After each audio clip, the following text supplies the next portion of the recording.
if you were aware enough at the time in 2008 and early 2009 to see just how negatively correlated the US dollar was to the S&P 500, you would have taken this top in the dollar as one of the most bullish indicators for the S&P 500.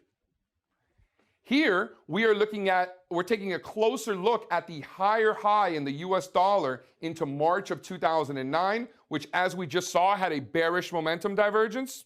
Well, you can see the negative correlation at the time with the S&P 500, showing us that yes, in fact, if that was going to be a top in the dollar, this was going to be a bottom in the S&P 500. So the bearish momentum divergence in the US dollar and those ensuing oversold conditions were the biggest heads up that we needed to be buying the S&P 500. This was in March of 2009.